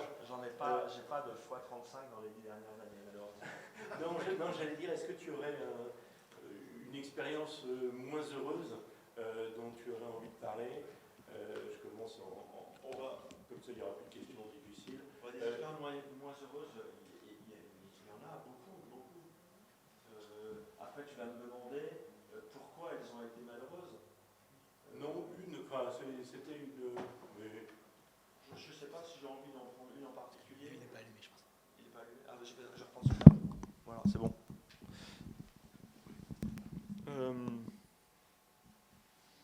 Je vais pas te citer une boîte en particulier. En revanche, je vais te dire quels sont les marqueurs, les marqueurs principaux des échecs ou les raisons explicatives principales des échecs. C'est finalement assez peu souvent parce qu'on s'est trompé sur un produit. En général, les gens ils vont jusqu'au bout de leur produit. Il y a peu d'échecs dans le développement des produits parce qu'on est dans une époque où il y a beaucoup de logiciels, même dans l'intelligence artificielle, dans l'aide au diagnostic, dans le médical, c'est du logiciel. On arrive toujours au bout d'un produit. Après, il est plus ou moins différencié, mais on arrive à peu près à l'objectif. Est-ce qu'on peut se tromper sur le marché? Oui, mais pas tant que ça finalement. La raison principale de l'échec des boîtes, c'est la mésentente humaine et pas tant entre l'investisseur ou l'administrateur ou le conseil d'administration et les entrepreneurs, mais c'est la mésentente interne entre fondateurs. C'est sur 10 cas négatifs, c'est au moins 8 cas sur les 10. Ouais, enseignement précieux. Ben on va prendre quelques questions et puis alors surtout soyez sereins. Après on a un verre. J'espère que tu nous feras le plaisir de rester. Donc une première. Ouais. Oui, j'ai une question. Tu as souligné à juste titre que le milieu est de plus en plus concurrentiel. Pour saluer un éminent confrère, Didier Moret, qui est En ce moment, on va avec confrère. Milieu de plus en plus concurrentiel. Donc je me pose la question. Quel est le pourcentage de term sheet que vous faites qui ne donne pas lieu à un investissement? Soit que vous laissiez tomber, soit que des confrères, justement, vous usurpent la place que vous espériez. Ah, ben ça, c'est deux cas différents. Oui, c'est deux cas différents. Mais si on essaye de raisonner autour de ça, il y a combien de term sheets qui n'aboutissent pas à un investissement et quelle serait la part de votre fait et la part du fait de la concurrence? Alors, mais c'est une très bonne question. Juste aussi sur le côté concurrentiel, ma question, c'est dans l'environnement d'aujourd'hui. Qu'est-ce que vous pensez de l'environnement d'aujourd'hui et est-ce que ça change votre métier, le fait qu'il y ait autant d'argent, autant de concurrents Oui, alors effectivement c'est complémentaire de la question de Didier parce que comme il y a plus d'argent, il y a une plus grande densité concurrentielle, disons-le comme ça, Et bien entendu, pas seulement à l'échelle de la France, mais à une échelle globale. Il y a de plus en plus de fonds anglo-saxons, londoniens, mais allemands, et pourquoi pas même russes, présents sur le continent. Donc il y a une intensité concurrentielle beaucoup plus forte. Donc pour répondre à la question de Didier, c'est vrai qu'on perd plus souvent des deals aujourd'hui qu'on en perdait il y a 10 ans. Parce qu'il y a 10 ans, il n'y avait pas beaucoup de concurrence étrangère. Voilà. Donc, mais ça fait partie de la règle du jeu. Et nous, on est capable d'aller gagner des deals à Londres, aux États-Unis. Nous, on a une très belle boîte pour parler bien français encore, le Data Privacy Engineering, donc la gestion de la confidentialité des données, Privitar. C'est une boîte qu'on est allé gagner à Londres, au nez et à la barbe des plus grands fonds anglo-saxons. Alors depuis, Axel nous a rejoints. Donc on perd plus de term sheets, on perd plus de deals qu'avant. Alors après, il y a une autre partie de la question, est-ce qu'il y a, mais peut-être qu'elle t'intéresse moins, c'est combien de fois on a mis une term sheet et on l'a reprise, parce que ça arrive aussi. C'est plutôt pour l'éducation du public, c'est-à-dire un entrepreneur peut s'imaginer que parce qu'il a une term sheet, c'est gagné. Et en fait, il y a quand même un certain pourcentage de c'est pas vrai. Oui, mais il faut vraiment essayer de limiter ce type de... C'est vraiment quand il y a des événements assez graves ou extraordinaires. C'est-à-dire que... Parce qu'en général, quand on met la term sheet, on a fait beaucoup de boulot. Tout ce que j'ai dit tout à l'heure sur l'évaluation de l'organisation, l'étude du marché, le produit, on a quand même beaucoup tapé dans les pneus. Après, il y a quand même des audits. Il y a des audits juridiques, il y a des audits sociaux, des audits financiers, audits commerciaux. Et là, on peut tomber sur des trucs pas nets. Après, mettre une term sheet sur la table auprès d'un entrepreneur et retirer cette term sheet 15 jours après en lui disant bon, finalement, on n'aime pas trop ton marché, ça la fout mal quand même. Et on peut y perdre sa réputation. Oui, je voulais savoir quelle est l'évolution de l'offre en start-up, en start-up qui coche les cases, qui sont disruptifs, qui ont un marché très prometteur. Est-ce que c'est constant? Est-ce qu'il y en a de plus en plus? Alors ça me fait penser à la question. On a eu des grands débats avec mon grand ami Vincent Worms, qui était un des fondateurs à l'origine de Partech. On avait des conversations sans fin, hegeliennes, sur la fin de l'histoire de l'art. Donc lui prétendait que l'art avait abouti à une fin, en tout cas dans sa représentation bidimensionnelle, voire tridimensionnelle, parce qu'on avait tout inventé en peinture, on avait tout inventé en sculpture, et donc... Et moi, je lui disais, oui, alors après, effectivement, aujourd'hui, il y a de la réalité augmentée, il y a de la VR, AR, je ne sais plus comment on dit, enfin bref, il y a de l'art numérique, etc. Mais somme toute, on est quand même toujours dans la 2D et la 3D, sauf que le média n'est pas le même. Et en fait, l'innovation, c'est consubstantiel de l'humanité. Donc, pour les startups, je ne suis pas inquiet. Je ne suis pas inquiet, il y en aura toujours. C'est les sujets qui varient avec le temps. Il y a eu une grande période dans les télécoms, il y a eu l'avènement d'Internet, il y a eu les réseaux sociaux, il y a eu le e-commerce, enfin j'en passe.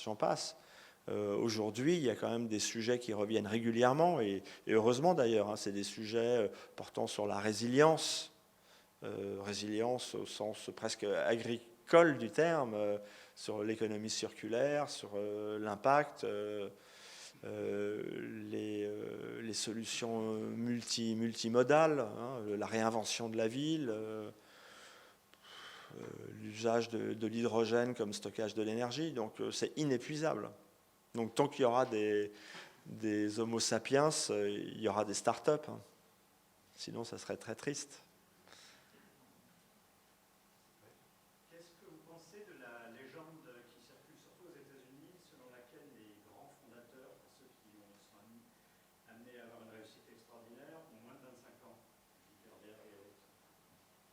Au moment de la création?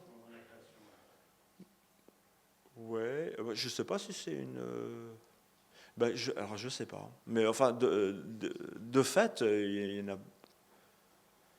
y en a beaucoup qui ont commencé très jeunes. Ouais. Après, si on devait faire l'analyse au sein de Dealflow tel que je le perçois, là, 20, ça me paraît un peu jeune. Ça me paraît un peu jeune.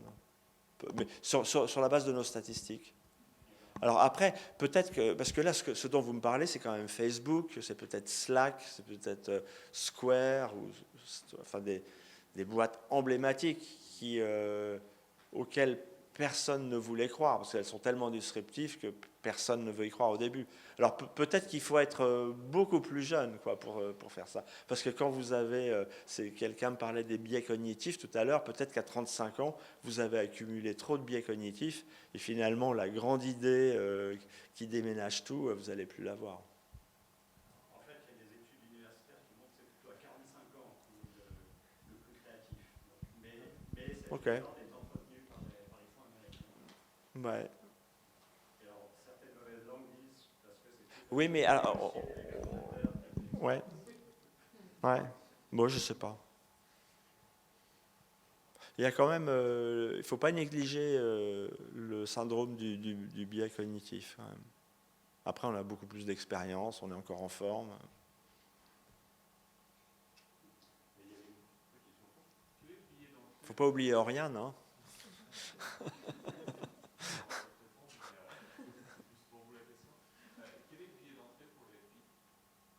C'est très très très variable, ça dépend de la taille du fonds et ça dépend aussi de la nature du LP.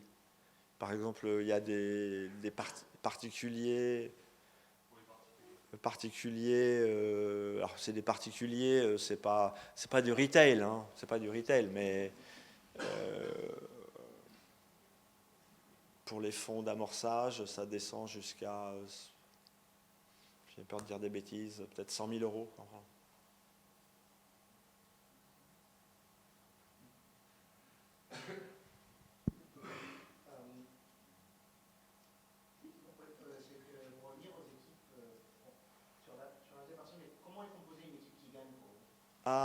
Alors ça, je voulais en toucher 2 mots dans la deuxième partie de l'exposé, que je ne ferai jamais, ou une autre année. Alors, ouais, c'est pas tellement ce que je voulais vous dire. Et là, je faisais appel à Louis Jouvet, figurez-vous, un homme de théâtre. C'est plus dans l'art pictural, c'était dans l'art théâtral. Mais on n'a pas le temps, je vais aller droit au but. C'est pas tellement dans l'article. Alors, c'est pas un solo founder, un solo fondateur. Là, les statistiques le démontrent. Hein, c'est plutôt dans des pairs ou des trios. Et c'est pas tant sur l'association technique commerciale, mais c'est plutôt sur les différences de profil. L'un plutôt tourné vers les étoiles, vers la vision, vers le big picture, et l'autre beaucoup plus introverti au sens prise de décision, hein, pas au sens psychanalytique, hein, plus porté sur les chiffres, sur les opérations. Ça, c'est vraiment le truc fondamental. Et en l'occurrence, Louis Jouvet a fait tout un chapitre sur le sujet, appliqué au monde du théâtre, dans un bouquin qui s'appelle Le comédien désincarné, qui est un super bouquin. Je voudrais rebondir sur la question. Tu disais tout à l'heure que le plus gros risque, c'est que les fondateurs ne s'entendent plus. Comment est-ce que vous faites une idée de leur entente à long terme? Comment vous arrivez à tester ça? Ça c'est une crainte qu'on a, mais qu'on a tous les jours, si tu veux. Ça peut survenir. Hein. Il y a des couples qui divorcent au bout de plusieurs années. Est-ce qu'il y a un moyen de le prévenir? Moi, je pense que oui, notamment en faisant ces évaluations post-investissement sur l'organisation de la boîte et sur faire en sorte que, tu sais, c'est toujours cette histoire de éviter les recouvrements et éviter les trous, que les rôles soient bien distribués. Mais ça vient parfois de... On ne le voit pas venir parfois. Donc c'est l'un des plus gros risques pour nous. Je te dis, c'est 8 cas d'échec sur 10.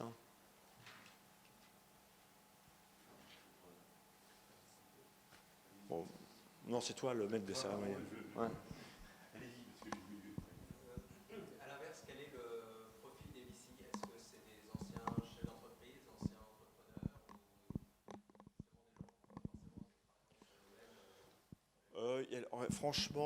Franchement, il y a de tout. Franchement, il y a de tout. Moi, j'aimerais pouvoir vous dire que les anciens chefs d'entreprise couronnés de succès sont les meilleurs investisseurs, mais c'est pas vrai. C'est pas vrai du tout. Et je dirais même, faut faire. Alors, il y a quelques contre-exemples aux États-Unis en particulier, un peu moins en Europe. Mais le problème, c'est qu'ils ont été tellement bons dans leur carrière que c'est difficile pour eux de changer de costume. Et quand on est VC, on n'est pas entrepreneur, on n'est pas manager. C'est une distribution des rôles qui est très différente et qui est très complémentaire. Et on ne peut pas être les deux à la fois. Alors après, en Europe, les VC il y a des ingénieurs, il y a des gens qui sont passés par le conseil, il y a des gens qui sont passés par les startups, il y a des gens qui sont passés par la banque d'affaires, des gens qui sont assez quantitatifs. Ça, c'est plutôt pour les fonds de growth ou alors le private equity.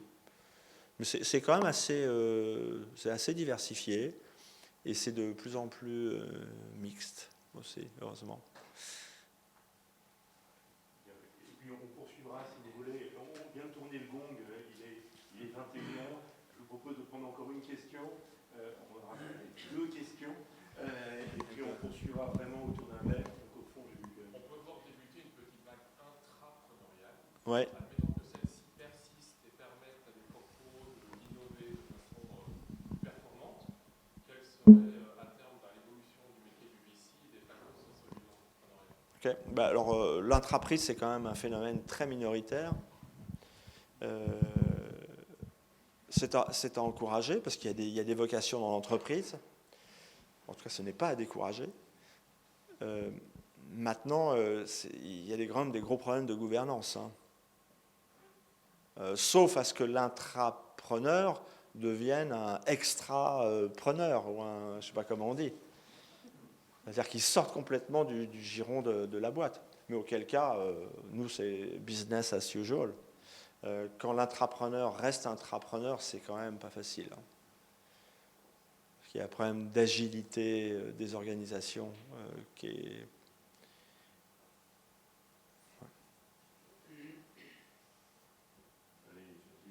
Une dernière. Quelle est votre vision de la responsabilité sociétale d'un VC? D'un VC? Ouais. Ah ben elle est totale. Elle est totale. D'ailleurs,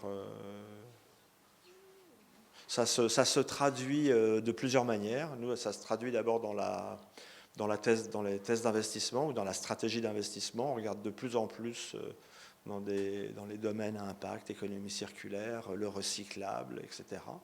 Comme je le disais tout à l'heure, et à plusieurs niveaux. C'est aussi une discipline interne, c'est-à-dire dans nos propres comportements. Donc nous, on est signataires de chartes qui visent à respecter les dispositions des Nations Unies.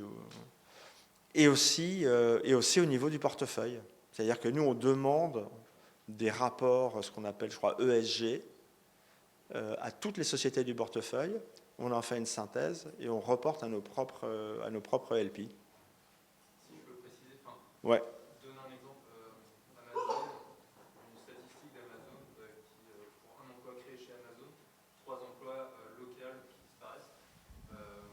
Si vous comptez de la technologie, on voit une rupture entre la technologie dans les milieux urbains et les milieux ruraux. Les milieux ruraux qui sont quand même très en retard. Et c'est en cliché, c'est une rupture qui est en cliché.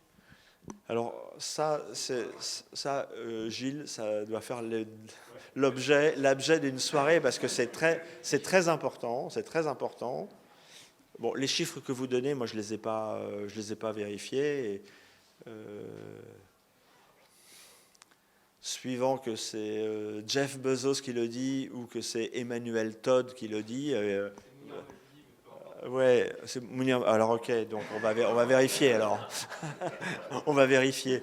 Donc je sais pas moi si Amazon est vraiment un gros destructeur d'emplois.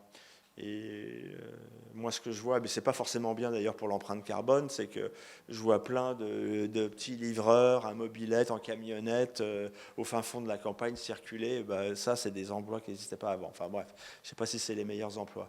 En revanche, il y a un truc que vous avez évoqué et sur lequel moi je suis très très sensible parce que j'ai quand même pas mal l'occasion de me déplacer sur le territoire, c'est cette fracture pas seulement sociale mais cette fracture territoriale.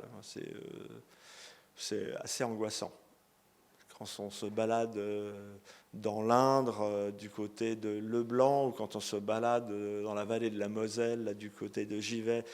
C'est des déserts plus qu'industriels, c'est des déserts sociétaux. Et c'est vraiment, j'ai pas de réponse là maintenant à donner, mais c'est un sujet au moins aussi important que les sujets écologiques.